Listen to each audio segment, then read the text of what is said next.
আগে আমারও একটা ছোট্ট কাজ ছিল, এই সুযোগে কাজটা আমি সেরে আবার এসেছি আপনাদের কাছে। তো আমি অত্যন্ত আনন্দিত, আপনারা অনেকে এসেছেন, ধৈর্য সহকারে আপনারা বক্তব্য শুনছেন। তা আমাদের আজকের উদ্দেশ্য, যে একজন বক্তা বলেছেন যে ৮,০০০-এর বেশি ৪৩ জন দুর্ঘটনা কবলিত হয়ে মারা গেছে। আমরা কেউই চাই না এই যে আমরা এই হাটে আমরা একত্রিত হয়েছে, মানুষের প্রত্যেকের সংসার আছে, প্রত্যেকের জীবন আছে, প্রত্যেকের নিজস্ব রুজি রোজগার আছে। মানুষ রাস্তায় বের হয় কিন্তু বেড়ানোর জন্য বের হয় না, মানুষ কিন্তু তার প্রয়োজনেই বের হয়। কিন্তু সেই প্রয়োজনটা পালন করতে গিয়ে যদি সে আহত হয় বা নিহত হয়, এর চেয়ে আর কষ্টের কিছু, দুঃখের কিছু নাই। আমাদের সামনে দিয়ে যে রাস্তাটা চলে গেছে দেখেন, ঢাকা রাজশাহী মহাসড়ক, এটি বাংলাদেশের যে 22টা জাতীয় মহাসড়ক আছে তার মধ্যে অন্যতম গুরুত্বপূর্ণ একটা মহাসড়ক।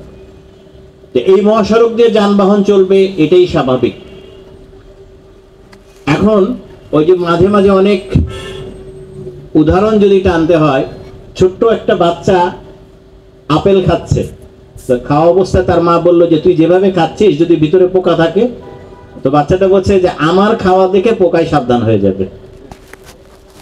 আমার এই কথাটা বলার উদ্দেশ্য হচ্ছে যে রাস্তায় যারা চলবে তাদের সতর্কতাই কিন্তু দুর্ঘটনা কমাবে। ঠিক, রাস্তায় দুর্ঘটনা হয় কি কারণে? কয়েকটা বিষয় আছে। প্রথমত হচ্ছে আপনার যানবাহনের দ্রুত গতি, ওভারটেকিং, ওভারলোডিং বা যান্ত্রিক কোনো ত্রুটি যদি থাকে, চালকের অসতর্কতা যদি থাকে, এটার জন্য যেমন ঘটতে পারে। পাশাপাশি পথচারীর অসতর্কতার জন্যও কিন্তু দুর্ঘটনা ঘটে। এই যে ৮,০০০ কতজন বলেছেন, এর হিসাবে আপনি দেখবেন যে 30%-এর বেশি কিন্তু আপনার পথচারী। কেন এই পথচারী ঘটনা ঘটছে? আমরা কিন্তু রাস্তায় যখন নামি আমরা কিন্তু সচেতন হই না। রাস্তা দেখে আমরা, দেখা যাবে কি অনেকে দৌড় দিয়ে পার হয়, না দেখে পার হয়, অনেকে মোবাইলে কথা বলতে বলতে পার হয়, অন্য মনস্কভাবে পার হয়। যে গাড়িটা চলছে এটা তো একটা যান্ত্রিক জিনিস, সেটাকে থামানোর জন্যও কিন্তু আপনার একটা নির্দিষ্ট দূরত্ব লাগে, জায়গা লাগে। হঠাৎ করে থামানো কিন্তু সম্ভব না। ফলে কি হচ্ছে, সে দুর্ঘটনা কবলিত হয়ে মারা যাচ্ছে। আমার সুযোগ হয়েছিল 2018 সালে জাপানে। সেখানে আমরা গিয়ে দেখলাম যে ছোট্ট একটা বাচ্চাকে ABCD শেখানোর আগে স্কুলে আগে লাইন ধরে শেখাচ্ছে কিভাবে সে রাস্তা পারাপার হবে। আমাদের মধ্যে কিন্তু এই জিনিসটা নাই, আমরা বাংলাদেশে কিন্তু। আবার আরেকটা বিষয় হচ্ছে যে 5 বছরের নিচে কোনো বাচ্চা বাবা মা ছাড়া সে বাইরে চলাচল করতে পারবে না, বাবা মা হাত ধরে পারাপার করবে। আমাদের দেশে কি হয়, ছোট্ট বাচ্চা রাস্তার পাশে খেলছে, রাস্তার পাশে ছোট বাচ্চা খেলছে, বা বাবা মা যাচ্ছে হাত ছেড়ে দিয়ে বাচ্চা যাচ্ছে, দৌড় মেরে গাড়ির নিচে চলে যাচ্ছে, এরকম ঘটনাও আছে। এই সচেতনতা আমাদের সবার নৈতিক দায়িত্ব। যে কোনো দুর্ঘটনা থেকে বাঁচার জন্য আমাদের নৈতিক দায়িত্ব কিন্তু আমাদের নিজেদেরকে সতর্ক হওয়া। আমরা যদি সতর্ক না হই তাহলে কিন্তু এই সমস্যা থেকে কখনোই উত্তরণ করা সম্ভব হবে না। একা গাড়ির ড্রাইভারের পক্ষে যেমন দুর্ঘটনা বন্ধ করা সম্ভব না, একা যেমন আপনার পক্ষেও কিন্তু দুর্ঘটনা বন্ধ করা সম্ভব না। সবার সম্মিলিত প্রয়াসেই কিন্তু এটা হবে। পুলিশের কাজ কি? আমাদের কাজ হচ্ছে যে আপনাদেরকে একটু সহযোগিতা করা, দুর্ঘটনা কমানোর জন্য। এই যে আজকের এই যেমন সভা করছি, সবার পাশাপাশি আমরা আইন প্রয়োগ করি, যেটাতে কিন্তু অনেকেই দুঃখ কষ্ট ভোগ করেন। যে থামালেই জরিমানা করলে যে কেন করা হলো, কি জন্য আপনি আমাকে করলেন, কি সমস্যা? আমি এরকম বহু শুনেছি। মোটরসাইকেলে যাচ্ছে, আপনার মাথায় হেলমেট নাই কেন, কি জন্য আমাকে হেলমেটের মামলা দিবেন, কেন আপনি হেলমেটে দিবেন, আমার যদি অ্যাক্সিডেন্ট হয় তাতে আপনার কি? বলেন এরকম বক্তব্য। আচ্ছা, এখন একটা আমার প্রশ্নের উত্তর দেন, যে আপনার ঘরে আপনার একটা সন্তান হয়েছে, আপনার সন্তানটা খুব দুষ্টু, আপনি কি বাচ্চাটাকে ইচ্ছা করলে মেরে ফেলে দিতে পারবেন? পারবেন? কেন পারবেন না? পারবেন না কেন? এটা তো সন্তান তো আপনারই, জন্ম আপনি দিয়েছেন না, খাওয়া দাওয়া করে বড় আপনি করছেন না, তো আপনি মারতে পারবেন না কেন? সমস্যা কোথায়? কে বলতে পারবেন সমস্যা কোথায়? আইন না, ওই যে সন্তানটা সে কিন্তু রাষ্ট্রের সম্পদ। আপনি জনগণ, আপনি কিন্তু রাষ্ট্রের সম্পদ, আপনি কিন্তু রাষ্ট্রের সম্পদ, এবং আপনাকে রক্ষা করার দায়িত্ব সরকারের। এই জন্যই কিন্তু সরকার আইন করেছে। আপনি মনে করছেন যে আমি হেলমেট পরবো না, কিন্তু রাষ্ট্র আপনাকে বাধ্য করছে আপনার নিরাপত্তা নেওয়ার জন্য। এই জন্যই কিন্তু আমরা আইন প্রয়োগ করছি। এইটাতে নেতিবাচক ভাবে নেওয়ার কোনো সুযোগ নাই। আমরা ইচ্ছা করলে, মনে করলে যে না এটা আপনার ভালোর জন্য পুলিশ করছে, সেটা আপনাকে মনে রাখতে হবে। অনেকে আছে, অনেকে অভিযোগ করেন যে স্যার আমি অনেক গরিব মানুষ, আমি ভ্যান চালাই, আমি রিক্সা চালাই, স্যারের 2,500 টাকা জরিমানা করে দিল পুলিশ। আমার তো ভাই জরিমানা করার উদ্দেশ্য না, সরকার তো আমাকে বলে নাই যে তুমি আমাকে এই টাকা কালেকশন করো, টাকা কালেকশন করে সরকারি ফান্ডে জমা দেয়, রেভিনিউ কালেকশন করতে তো সরকার বলে নাই। এটা করার উদ্দেশ্য আপনাকে সতর্ক করা। এই যে সমস্ত থ্রি হুইলার নিয়ে কথা হচ্ছে, 22টা মহাসড়কে 2015 সালে উচ্চ আদালত থেকে বলা হয়েছে যে এগুলো যেন না চলে। এটাও কেন করা হয়েছিল? এটাও করা হয়েছিল দুর্ঘটনা কমানোর জন্যই কিন্তু কাজটা করানো হয়েছিল। 2018 সালের যে আইন আছে, সড়ক কি পরিবহন আইন আছে যেটা, সেখানে বলা হয়েছে 89(2) ধারাতে যে আপনি এরকম যদি চলেন তার 2,500 টাকা থেকে শুরু করে 20,000 টাকা পর্যন্ত জরিমানা এবং সর্বোচ্চ 3 মাস পর্যন্ত 2 মাস পর্যন্ত কারাদণ্ডের বিধান আছে এখানে। আমরা কিন্তু কারাদণ্ডে যাই না, আমরা কিন্তু 20,000 টাকা জরিমানা যাই না, আমরা কি করি সর্বনিম্ন যেটা সেটাই করছি। এটাও করার উদ্দেশ্য কি? এটা করার উদ্দেশ্য আপনাকে সচেতন করা। আপনাকে মানুষ কিন্তু শুধু মুখের কথাই কিন্তু মানুষ মানে না, মানে আপনি মানছেন আরেকজন বলবে না, সে মানবে না। এই জন্য কিন্তু আমাদের আইনের প্রয়োগটা। তা আপনাদের এইখানে যে বক্তব্য অনেকে দিলেন, এই বক্তব্যের ক্ষেত্রে আচ্ছা এখানে আমি আর একটা কথা বলে রাখি, আমরা আইন প্রয়োগ করব আপনাদেরকে সচেতন করার জন্য। কারো যদি আর্থিক সমস্যা থাকে যে আপনি এই জরিমানাও পে করতে পারবেন না, আমাদের কিন্তু সেই জরিমানা কমানোরও অপশন আছে। সেটা আমার দোয়ার খোলা, আমার সাথে যোগাযোগ করবেন, ওখানে বলবেন আমরা অনলাইনে আমরা জরিমানা কমানোর ব্যবস্থা করব আপনার যদি সামর্থ্য না থাকে। কিন্তু আমার অনুরোধ একটাই থাকবে যে আপনারা দয়া করে আইনটা মানবেন। আমরা চাই না জরিমানা করতে, আমি মামলা বাড়ানোর পক্ষপাতী না। আমার কথা হচ্ছে আমার অ্যাক্সিডেন্ট কমলো কিনা, আমার রাস্তায় ট্রাফিক ঠিক থাকলো কিনা, আমি এটা দেখবো। আমার ওসি সাহেবকে কিন্তু আমার একই কথা বলা। আপনার এই মোড়ে যদি কোনো জ্যাম না থাকে, আমি মনে করবো আমার ওসি ভালো কাজ করছে। এই রোডে যদি অ্যাক্সিডেন্ট কমে যায়, আমি মনে করবো আমার ওসি ভালো কাজ করছে। ওসি কয়টা মামলা দিলে এটা আমার হিসাব করার কিছু নাই। অনেক কষ্ট করে অনেক প্রাণের বিনিময়ে আজকে কিন্তু স্বাধীনতা অর্জন করেছি আমরা আবার, তাই না?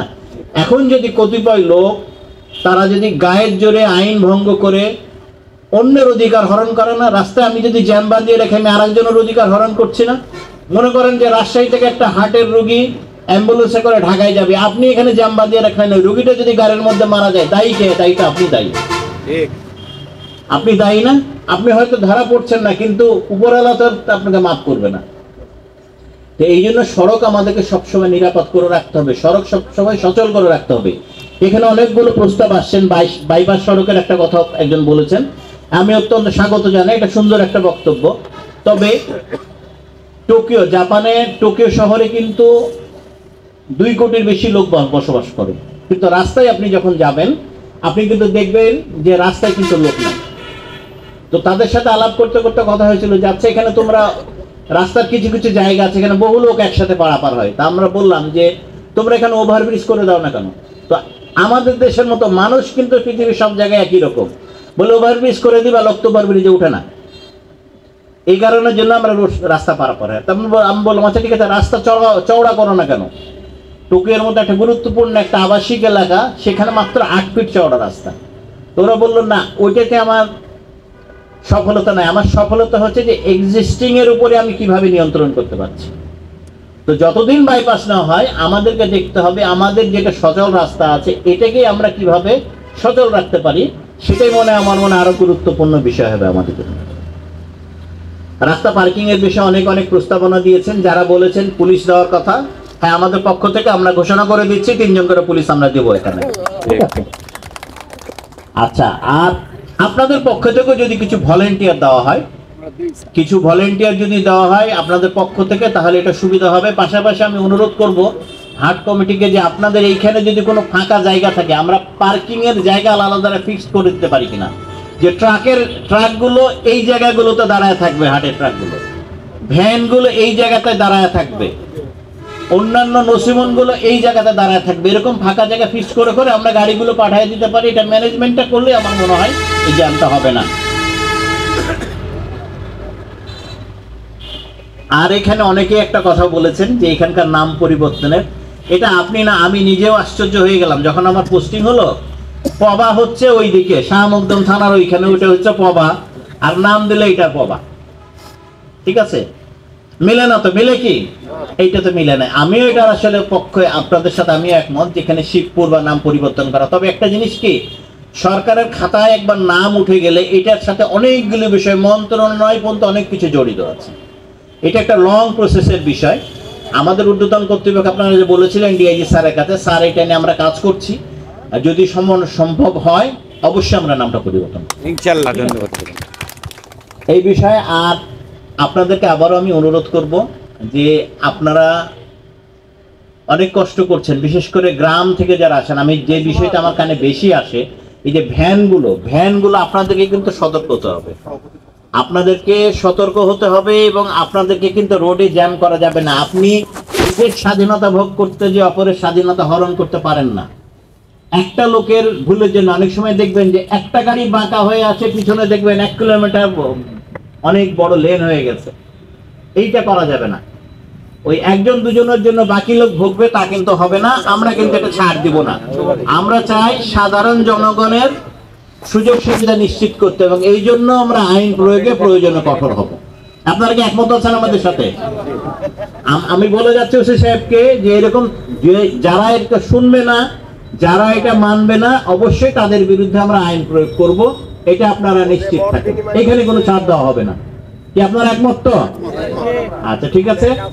তো কথা থাকলো আপনাদের সাথে, আপনারা পুলিশকে সহযোগিতা করবেন, এবং যে বিভিন্ন জায়গাতে যে রাস্তায় আমরা যখন চেকপোস্ট করি, হাইওয়ে পুলিশের কার্যক্রমে অনেকের ধারণা নাই। অনেকে মনে করে হাইওয়ে পুলিশের কাজ মনে হয় শুধু ট্রাফিক ঠিক করা, আসলে কিন্তু তা না। হাইওয়ে পুলিশ কিন্তু মামলাও তদন্ত করে। এটা কি জানেন আপনারা? এটা জানেন? হাইওয়ে পুলিশ থানা পুলিশের মধ্যে মামলা তদন্ত করে, জানেন এটা? হাইওয়ে পুলিশ দুর্ঘটনার মামলা তদন্ত করে। মাদক, রাস্তায় যে সমস্ত মাদক আমরা আটক করতে পারি, সেই মাদকেরও আমরা মামলা করি, এবং এই মামলা আমরা তদন্ত করি। পাশাপাশি চোরাচালানো যদি আমরা নিউজ পাই, সেটা যদি আমরা ধরি, সেটার মামলাও হাইওয়ে পুলিশ তদন্ত করে, ধরতে পারে, আটক করতে পারে, এবং মামলা তদন্ত করতে পারে। তো সেক্ষেত্রে আপনাদের প্রতি আমার অনুরোধ থাকবে যে আমরা সুন্দর একটা বাংলাদেশ সবাই দেখতে চাই। এই সুন্দর বাংলাদেশ দেখার জন্য মাদক মুক্ত, চোরাচালান মুক্ত আমরা বাংলাদেশ চাই। আপনারা চান না? এই সংক্রান্ত যদি কোনো নিউজ থাকে, গোপনীয়ভাবে আমার ওসি সাহেবকে জানাবেন, দরকার হলে আমাকে জানাবেন। আমরা ধরে তাদেরকে আইনের আওতায় নিয়ে আসবো।